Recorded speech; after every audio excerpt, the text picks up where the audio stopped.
Enzo Ferrari. Merely speaking his name out loud conjures up grandiose images of a titan of motorsport, his towering presence, the dark sunglasses obscuring his eyes. He is the man behind the legendary Scuderia Ferrari, a team that has competed in every single Formula One season since the sport was born in 1950, and whose legacy extends back decades even before that. Today, the inimitable Enzo still casts a broad shadow over the world of motorsport. We know his accomplishments as a racer, a team leader, and a constructor. We know the idiosyncratic way he ruled over the Scuderia, like a military strategist ruthlessly playing both sides of a chessboard. We also know the exceptional accolades that the team has amassed even in the aftermath of Ferrari's death. But Enzo Ferrari was far from perfect. Between a tumultuous marriage and an extramarital affair that brought him his only living son and an ever-revolving cast of girlfriends, Ferrari's love life alone could fill the pages of any biography. And today on Deadly Passions, Terrible Joys, his love life and its impact on the company is exactly what we're going to discuss. Motorsport isn't just about fast cars and daredevil drivers. It's a place where scandals burn hotter than exhaust pipes. This is a history podcast dedicated to delving into the darkest corners of the racing world to uncover secrets, deception, and intrigue. My name is Elizabeth Blackstock, and welcome to Deadly Passions, Terrible Joys. The story of Enzo Anselmo Giuseppe Maria Ferrari begins on February 18th, 1898 in Modena, Italy. Though, if we're being honest, even the date of his birth is subject to controversy. That February was an icy one, and a blizzard had swept down from the Alps to greet our young Enzo. His father, Alfredo Ferrari, was unable to dig his way over to City Hall to register the birth of his second son. The Ferrari family was somewhat middle class, with Alfredo Ferrari opting to escape his roots as a food merchant to set up his own mechanical workshop directly next to the family home. Though Enzo's older brother, Alfredo Jr., more commonly known as Dino, preferred to pursue a more formal education, the subject of our episode saw no real benefit in doing so himself. Everything he grew to love was available to him right there in his father's workshop. In his autobiography, Enzo Ferrari stated that he wanted to be a worker, nothing else. But in Brock Yates's biography of the man who would come to be known as l'ingénieur, or the engineer, there's a fascinating paragraph describing the supposed family dynamic of the Ferraris. I think it's important to the context of our episode, so I'm going to include it here almost in full. Quote, "The family unit was sacred to the Italian male of Ferrari's generation, within, of course, the rather wide latitudes defined exclusively by the man himself, who remained free to philander, spend freely, and ignore the tenets of the church, while in turn demanding goose-stepping obedience from his children and saintly fidelity from his wife. He adored his children and treated his wife as basically an asexual helpmate modeled on the most perfect female of all time, his mother. Mothers were worshipped, wives tolerated, and other women treated as objects of either scorn or lust or both." Growing up in that environment, it's almost certain that Enzo Ferrari would have adopted a somewhat similar mindset, and we'll see throughout this episode how it continually comes into play. Enzo Ferrari may very well never have fallen in love with motorsport had it not been for a September 6th, 1908 race at the Circuito de Bologna. At just 10 years old, young Enzo joined his family to watch the best Italian racers of that turn-of-the-century generation battle it out on a massive 32-mile circuit composed of public roads. There, Felice Nazzaro roared his powerful Lancia across the finish line first at a then stunning average speed of 74 miles per hour. Our protagonist was hooked, but for a while, motorsport was only one star in a constellation of interests that made up Ferrari's childhood. He took up sports writing out of adoration of his local soccer team, and at age 17, he was being published in Gazzetta dello Sport, the premier sporting paper in all of Italy. He picked up a penchant for opera singing despite having a self-described tin ear, and he loved bicycles. But things changed quickly. As Enzo Ferrari reached his teen years, World War I soon engulfed Europe, including almost every Italian male of fighting age. Ferrari's older brother Dino joined the Italian Air Force, almost mythically joining the ground crew whose planes were adorned with the cavallino rampante, the prancing horse, that would go on to become the Scuderia's official logo. In early 1916, with Dino off to war, Ferrari's father died of pneumonia, and the family business went into disarray as Enzo waited to be called into action. Months later, though, his brother also died, having likely caught the flu while serving. The following year, at age 19, Enzo Ferrari too was drafted, stuck doing menial labor until 3 months into his service, he too caught the flu and was discharged. Something in Ferrari's psyche changed as a result of that experience, though it's hard to say what. Enzo is prone to self-mythologizing in his autobiographies, but at the very least, Brock Yates believes that something about his wartime experiences convinced Ferrari that his future lay in automobiles. After the war, he ventured off to Turin, a manufacturing hub along the Po River, in hopes of securing a job with Fiat. To his dismay, he was rejected. The job market in Turin was overrun by veterans looking for employment after the horrors of war, and all things considered, Enzo Ferrari didn't have much of a resume to speak of. Still, the rejection came as a shock to him, and as Ferrari tells it, he left Fiat's offices in dismay to sit in a bench on Valentino Park. "I was alone," Ferrari wrote later. "My father and brother were no more. Overcome by loneliness and despair, I wept." Still, he was determined to find employment. He paid visits to manufacturers large and small, and spent time at bars and restaurants where a retinue of racers spent their downtime. A Bolognese car dealer named Giovanni soon gave Ferrari a job buying and transporting old army trucks, before ultimately he was hired by a test driver named Ugo Savocci to serve as his assistant at a new manufacturer called Costruzione Meccaniche Nazionale, or CMN. Before too long, Ferrari was joining Savocci as his riding mechanic in races, and then started entering those races himself. In the early 1920s, Ferrari joined up with a relatively new automaker known as Alfa Romeo to serve as a driver. By this point, his resume was looking far more impressive, and he'd even recorded a finish at the Targa Florio. For the burgeoning automotive company, that was a great move. It was at Alfa Romeo that Ferrari would truly find his footing. By 1923, he was a Grand Prix winner, and his list of victories included the iconic Coppa Acerbo and Pescara. Still, even around that time, his dedication to the act of racing had waned. Ugo Savocci, who had taken a chance on Enzo at CMN, was killed in a crash, followed by Enzo's friend, Antonio Ascari. Upon the birth of his son Dino in 1932, Ferrari retired from racing, but instead took over as manager of Alfa Romeo's racing operations, helping to guide iconic drivers like Tazio Nuvolari and Giuseppe Campari to the top of their game. The Alfa Romeo team was named Scuderia Ferrari, and its logo became the aforementioned cavallino rampante. The road was rocky for Ferrari, and in 1937 his Scuderia was shut down. Enzo remained as a sporting director for the newly named Alfa Corsa Racing Division, but after a disagreement with the managing director Ugo Gabardo, Ferrari was fired altogether in 1939. You'll see a lot of accounts claiming that Ferrari left Alfa of his own accord, but Brock Yates states that that's simply not true. Ferrari's dismissal came with a comfortable severance, and because he'd since gone back to living in a humble apartment in Modena, he had the money to support his young family and to found a new company called Auto Avio Costruzioni, which supplied parts to other racing teams. Ferrari landed on his feet, but his ego would take longer to heal.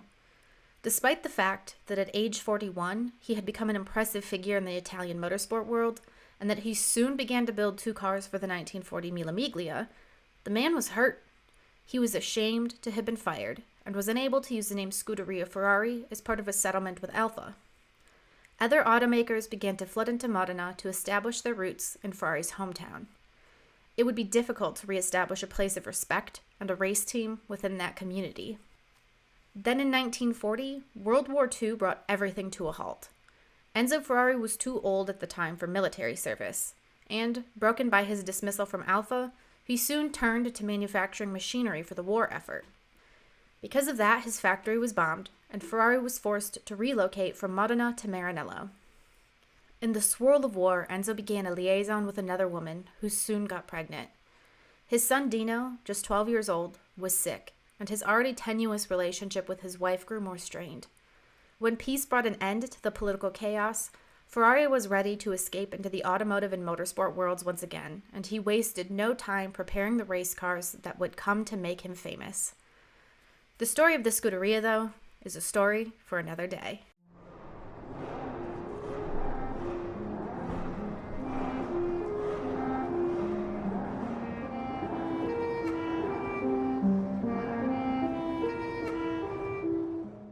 In the early 1920s, as a young Enzo Ferrari bounced between Milan and Turin selling cars and racing, he met a woman who was to become his wife, Laura Domenica Garello.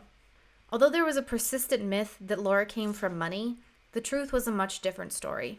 Her parents were peasants, and her dialect identified her as a firm member of the rural working class. Somehow, some way, and for some reason, she and Enzo Ferrari ran into each other at the Porto Nuovo train station in central Turin, and almost immediately, the fair-haired 21-year-old became Enzo Ferrari's companion. Though they weren't married until 1923, Laura was being referred to as Signora Ferrari by 1922. Why? Well, Brock Yates posits that it was a political move as much as a personal one. At the time, Enzo Ferrari was still establishing his legitimacy in the Alfa Romeo world. Having a mistress or a girlfriend was considered inappropriate for a man like him, though it would have been silently accepted if he were more renowned or more upper class. A wife was safe, offering a sense of stability that would have been critical in Ferrari's ongoing pursuit of raising his profile. It's also quite likely that he and Laura were already sharing a bed more regularly than would have been appropriate for an unmarried couple at the time, and Ferrari was attempting to spare his mother's feelings. The marriage became official on April 28, 1923, in a small Catholic church in Turin. Only Laura's family and friends turned up to the ceremony despite opposing the union. Reflecting on the day later, Ferrari took a rather ungenerous view of the whole thing. "I married young, somewhere around 1920, he wrote. "I cannot remember the exact year as I have mislaid the marriage certificate." Then he continued to write in the third person.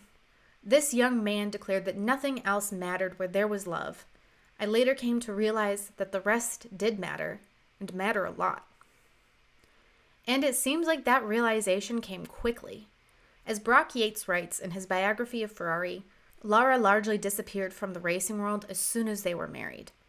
Where she once was found near her beloved Enzo no matter where in the country he was at, she was soon expected to return home and take on the standard duties of a wife.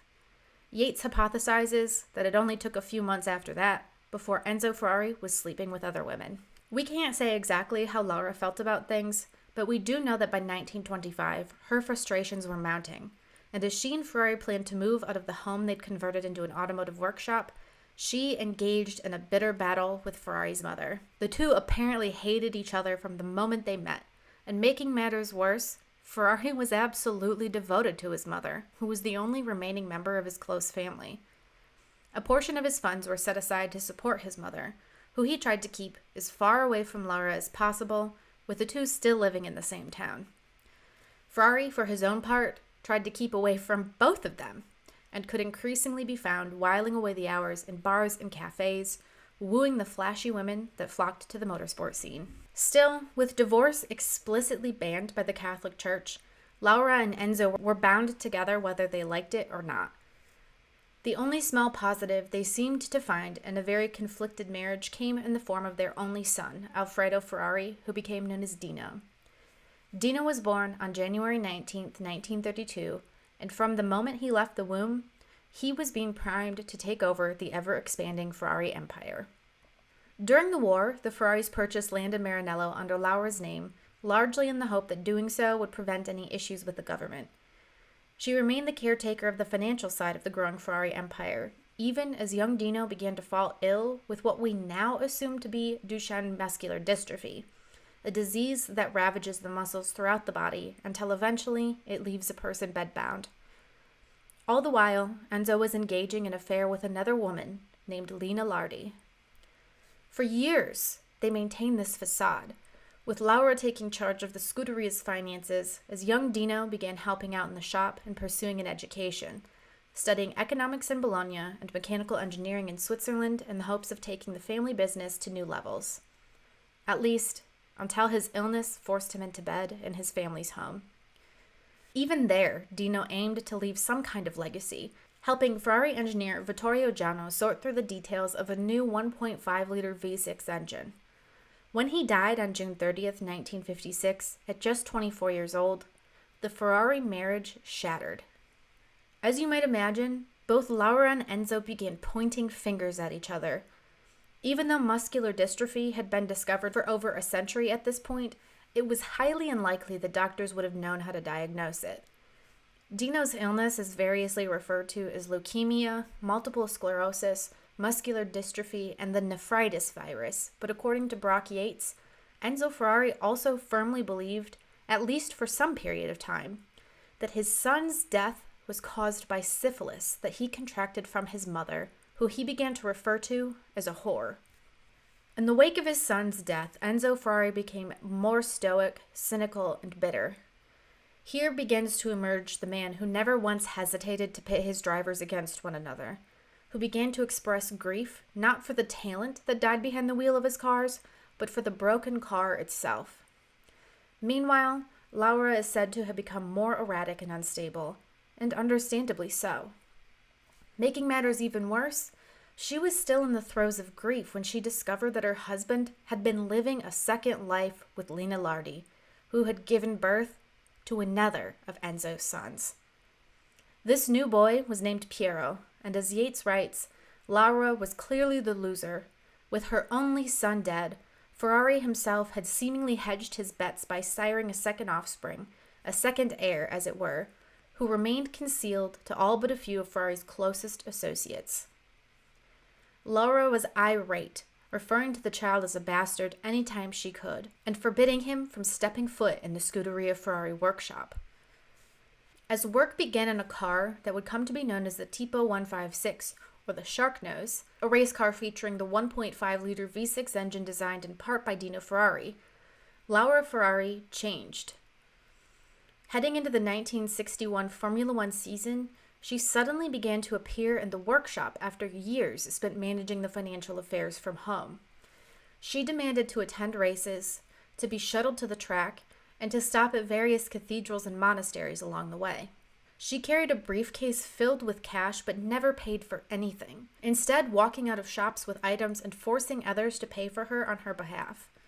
While her husband became ever more reclusive, staying in his hometown, Laura flew all the way to Florida for the 12 hours of Sebring. No one exactly knew what to make of her sudden presence, or her more active role in the racing activities. Yes, she and her husband remained firm business partners, even if the romance of their marriage had died out decades ago. Was Laura serving as a mole, carrying information back to her husband? Did her financial stake in the company encourage her to take a stronger stance as more and more starstruck fans began to assemble around Enzo? We have no idea. What we do know is that at the end of the 1961 F1 season that saw the Scuderia take a championship with Phil Hill at the Italian Grand Prix, where teammate Wolfgang von Trips collided with Jim Clark and ultimately killed himself and 15 spectators, Ferrari's most dedicated workers up and left. Why? Well, many seemed to believe that Laura's sudden interest and interference in the race team resulted in a kind of palace revolt, though it's likely that that was only one factor, especially because Ferraris didn't like it when his employees began to think of themselves as important and non-expendable. Whatever the case, Laura dropped off the map. She never again attempted to be a player in the company, instead spending as much time as she could at a family villa on the Adriatic coast. As she reached her 70s, she began to grow more erratic, given to petty theft, and allegedly even demanding women on the street give her their dresses. She and Enzo Ferrari still lived together, albeit in separate rooms of a home that had been growing increasingly shabby, and as she aged, she spent more and more time in bed, suffering from some kind of dystrophy of the legs. According to the rumor mill of Modena, Laura even attempted suicide by jumping in the Panaro River at this time. Several Ferrari mechanics are said to have saved her life, only for Enzo to reprimand them. If she ever jumps in again, he said, leave her in there. On January 27, 1978, Laura Ferrari died after 55 years of marriage to Enzo Ferrari. There is no official reason given for the cause of her death. Nevertheless, she was interred in the family mausoleum, but separated from her son Dino. In the years after her death, Enzo Ferrari recognized Piero Lardi as his son, endowing him with the coveted Ferrari surname. Piero's young family, as well as his mother Lina, were ultimately invited to live with Ferrari, for the first time receiving public recognition of their relationship with Il Commendatore.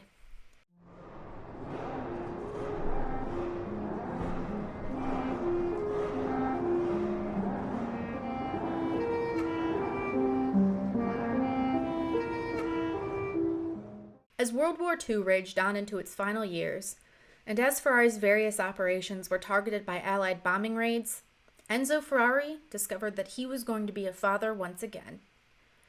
Italian men were shipped off to the front lines, so local women were recruited to work for companies like Ferrari, taking over the art of wartime production.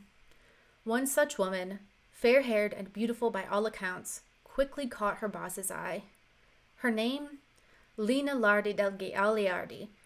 Some reports claim that Enzo actually first encountered her in 1929 or 1930, when Lina was just 19 years old, but renewed their relationship with a vigor during the war.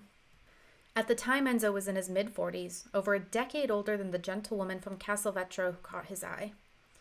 We know so little about Lina's background, but we do know that on May 22, 1945, she gave birth to Enzo Ferrari's second son, named Piero Lardi. We don't know where Ferrari's head was at during this time, but it certainly couldn't have been anywhere good. His business was in shambles, his marriage falling apart. His first son, Dino, had fallen ill, and in the middle of all of this came a second son, one who, from all appearances, was much healthier than the first. We do know, however, that Enzo seemed to find comfort in this second family, though due to the nature of the relationship, he kept the details under wraps for most of his life. He found solace in Castelvetro, which seemed to become a quieter haven than his chaotic life back at Maranello. Per Brock Yates, when Ferrari instructed his driver to whisk him away to Castelvetro, his entire persona would soften. His posturing, his gruffness, and his explosive temper would disappear once inside the shuttered little home, and he would tolerate from the rambunctious child all manner of teasing and ridiculous horseplay. This shedding of pretense was not unusual for an important man around his mistress, but for a man like Ferrari, who was developing an overblown magisterial aloofness in public, the reversion to the ways of an old padrone was a shocking transformation. There, in Castelvetro, he was no longer Enzo Ferrari, head of a burgeoning race team and manipulator of men. He didn't have to worry about business or finances or race results or the production of a new car. He didn't have to worry about the health of his son or the emotions of his son's mother. He could soften, relax. While it's not my place to condemn or condone Ferrari for his actions, I do want to note that it wasn't like he totally emotionally abandoned Dino Ferrari, though I don't think the same could be said for Laura. When he was at home, Enzo claimed that he pored over medical literature trying to find a cure for his son. He religiously tracked Dino's food and fluid intake, correlating it to his son's health.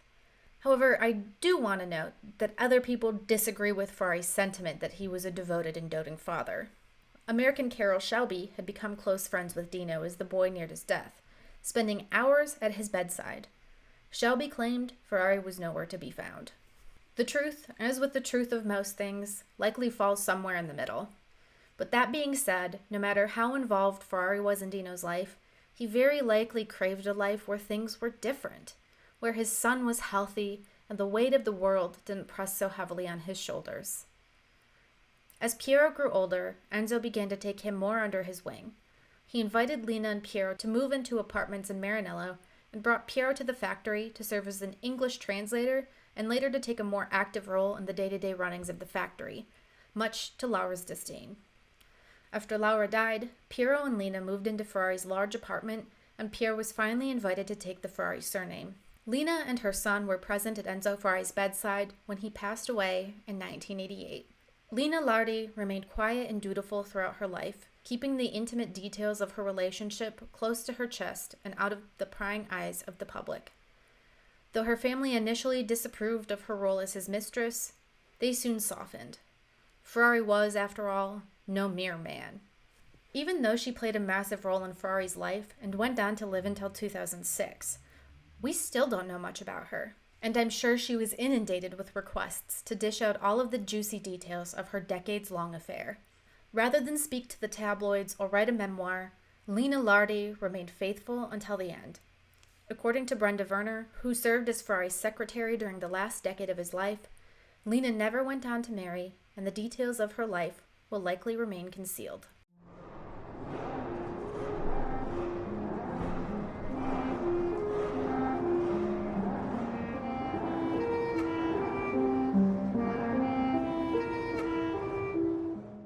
Fiamma Bresci didn't intend to become one of Enzo Ferrari's retinue. In fact, when she met him, she was dating one of his drivers. But before we begin this particular saga, let me back up ever so slightly. In the late 1950s, Scuderia Ferrari was absolutely unstoppable, both because of the quality of its cars, but also thanks to the shrewdness with which Enzo Ferrari selected his driver lineup. Il Commendatore seemed to have an almost supernatural ability to sniff out drivers who were not only quick, but who also possessed some kind of character flaw that Ferrari felt he could exploit. For example, Ferrari found a lot of success with American racer Phil Hill, not so much because he gave Hill a comfortable environment in which to thrive, but because he exacerbated Hill's rampant anxiety.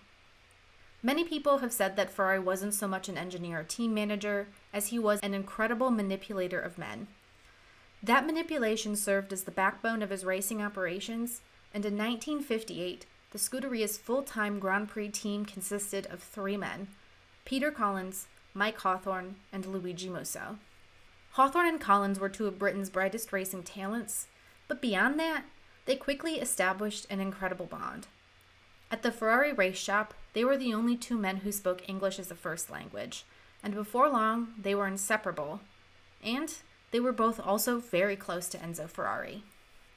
This absolutely rankled their teammate Luigi Musso. Born in Rome, Musso was hailed as Italy's next great hope in the racing world.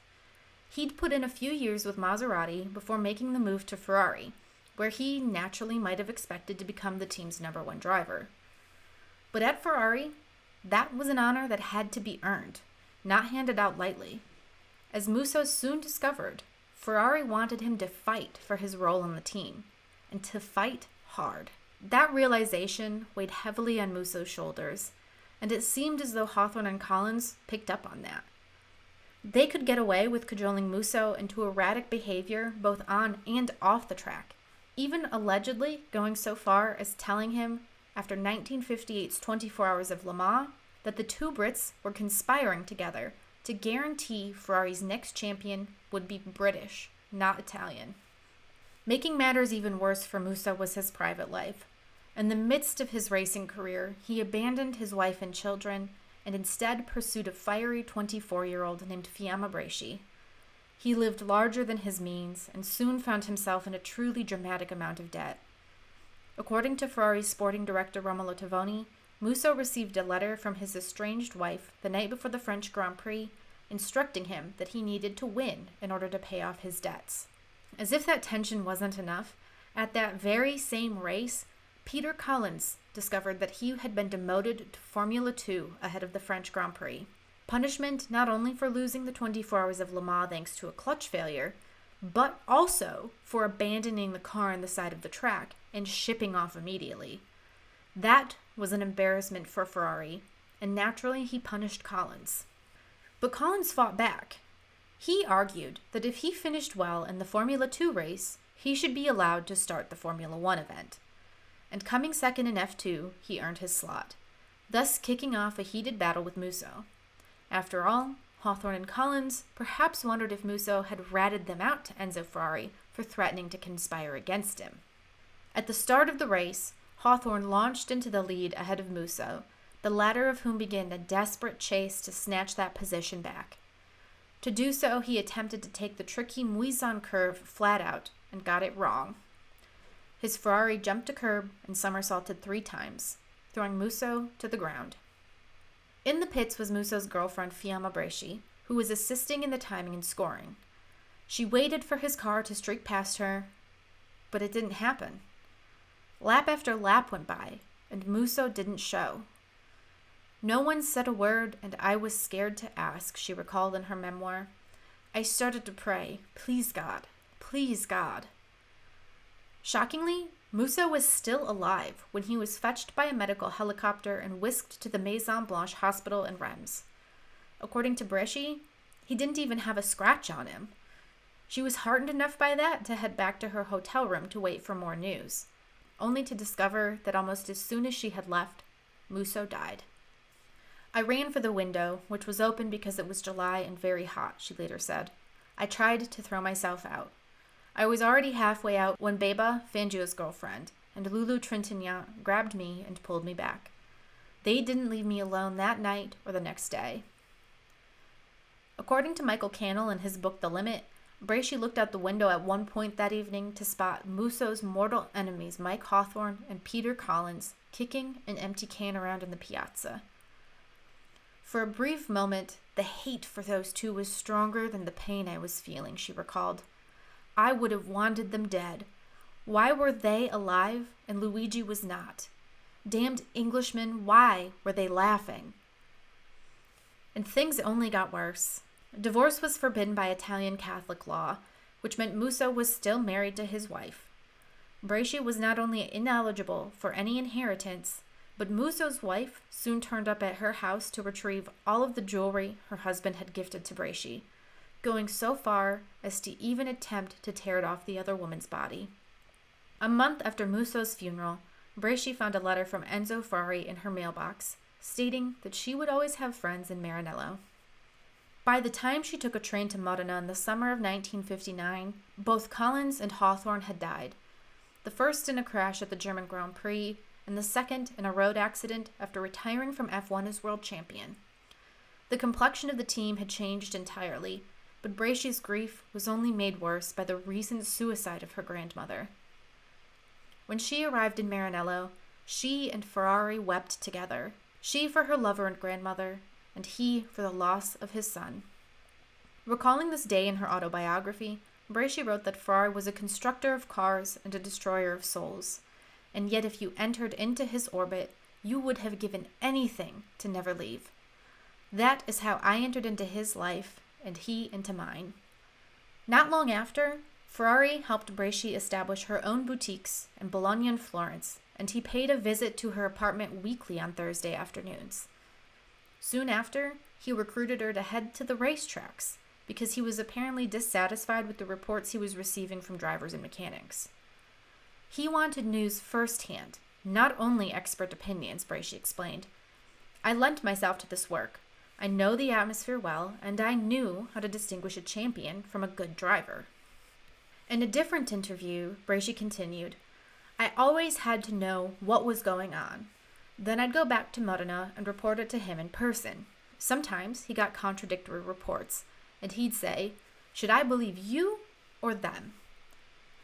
The true nature of the relationship between Bresci and Ferrari remained shrouded in mystery for decades, until in the early 2000s, dedicated journalists were able to track her down. In 2004, Bresci spoke candidly to The Guardian about her relationship with Ferrari, where she claimed that even though she was close to him, she kept the affair entirely platonic. He started to desire me, she said. At first he hinted at it, and later he made it very clear. It started with letters and then moved to telephone conversations which lasted up to 2 hours. He would call me when the engineers went to lunch, after they went home, any time he had a minute to spare. He told me that he couldn't imagine his life without me. I refused him, but he kept writing to me about a passion that he said was literally consuming him. This lasted for years. According to his letters, Bresci wrote, I was the first woman of his life. His relationship with his wife was very odd. She was very funny when she was young, but after their son's death, they became estranged. He saw her as a burden. With the other one, meaning Lina Lardi, he always said it was an accident. Signora Lina never made his life difficult. When she was unhappy, she would go shopping in Modena. Her other hobby was knitting, and with that, she managed to be content. We are all different. My hobby was driving a Ferrari. In a later conversation with La Nazione, Bracey explained that she was merely a companion, but not in a romantic sense. She explained that she was still in love with Luigi Musso even decades after his death, but that she and Enzo Ferrari were constant companions, spending as much as 4 hours every day chatting to one another on the phone. After Luigi's death, he approached me with kind words, she explained in that interview. I wanted to die too. There's no point in hiding it. But Ferrari wrote to me to go and see him. He told me to eat and keep myself up, to take long walks in the countryside. He encouraged me to live. According to Bracey, their relationship was close enough that she was even able to influence Enzo Ferrari's personal style, and he consulted with her about driver hirings and car design. While there are reports that Enzo bought bars and restaurants for some of his other romantic flings, Bracey firmly denied that their relationship was anything but platonic. They were, simply, two people who perhaps understood one another more than anyone else in the world. She said that she remained in contact with him until the day Enzo Ferrari died. On November 21st, 2015, Fiamma Bracey died in her hometown of Florence, Italy.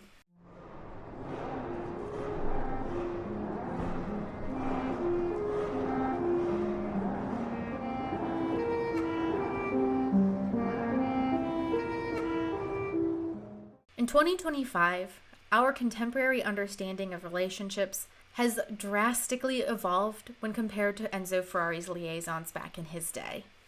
While extramarital affairs and having children out of wedlock may not be accepted per se, I can guarantee you know someone who has publicly discussed the actions of a cheating spouse. Even now, though, there's this sense of, why does this matter?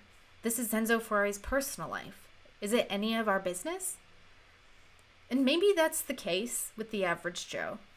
If your buddy Steve from accounting is still doing his job well, does anyone in the office really need to know about the issues he and his wife are facing at home? No, probably not. But Enzo Ferrari wasn't just any man. He was a monolith, an icon.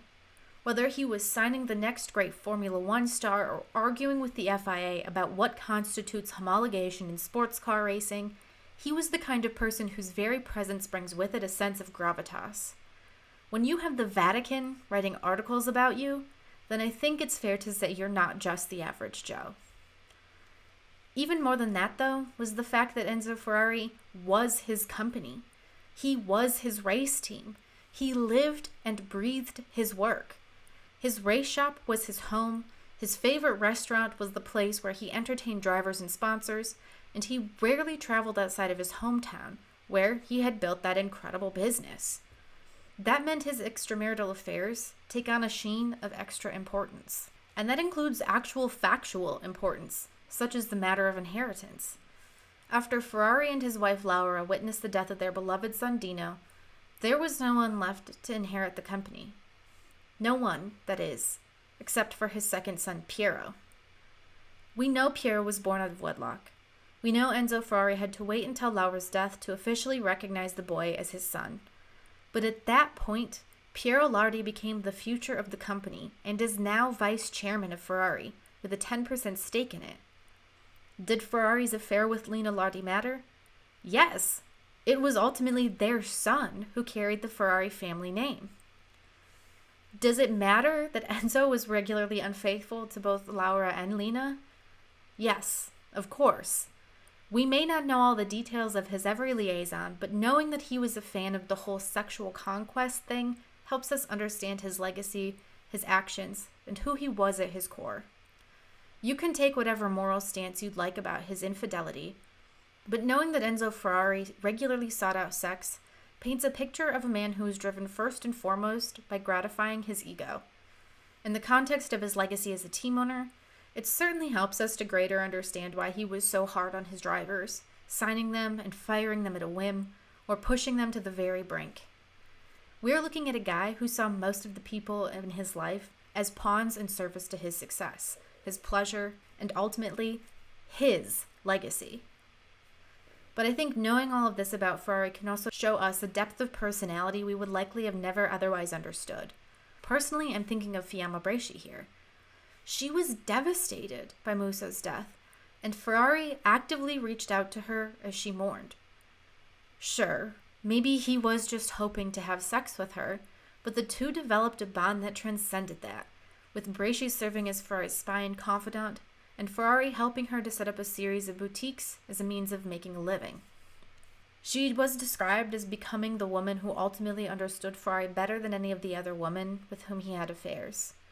She understood cars and demanded very little of Ferrari, but perhaps most critically, the two both deeply understood what it was like to be destroyed by grief, and yet still have to wake up every morning in search of a purpose. Further, Bracey was similar to Ferrari in the way that she fiercely protected her independence. In 2004, she told The Guardian that she rejected marriage proposals from Ferrari because, quote, Enzo was a man who wanted everything, and I wanted no one. I wanted to defend my freedom at any cost. Even if he had been hurt by her rejections, Ferrari certainly would have respected Bracey's reasoning. So yes, I would argue that the broad strokes of Enzo Ferrari's love life are of actual historical importance. I don't think we need to know the finer details of the tomfoolery, but I do firmly believe that Ferrari's professional legacy cannot be separated from his personal life, not when they're one and the same.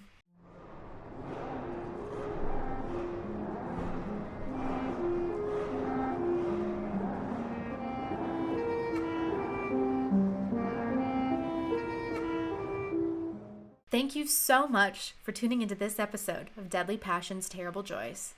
Remember last year's episode on Jim Hall, the motorsport design pioneer from Texas?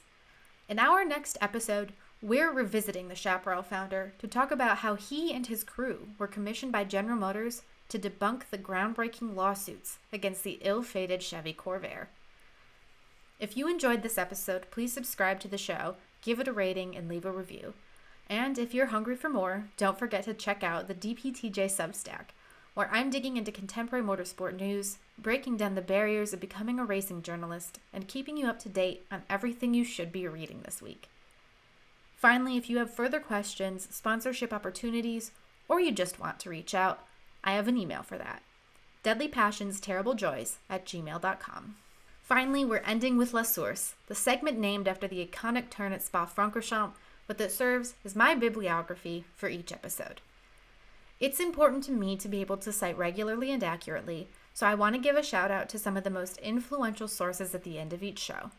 You can also find the full list in the description. This week, my references were two absolutely massive tomes that also double as Ferrari biographies. The full titles are available in the description, but I'm crediting Brock Yates and Luca Del Monte for all of the juicy details in this episode. I also referenced The Limit, Life and Death on the Grand Prix Circuit by Michael Cannell, which I think is one of my favorite motorsport books of all time. On top of that, there are some newspaper articles, interviews, and more for you to check out in the full bibliography. Thank you all for listening, and I'll see you in the next episode of Deadly Passions, Terrible Joys.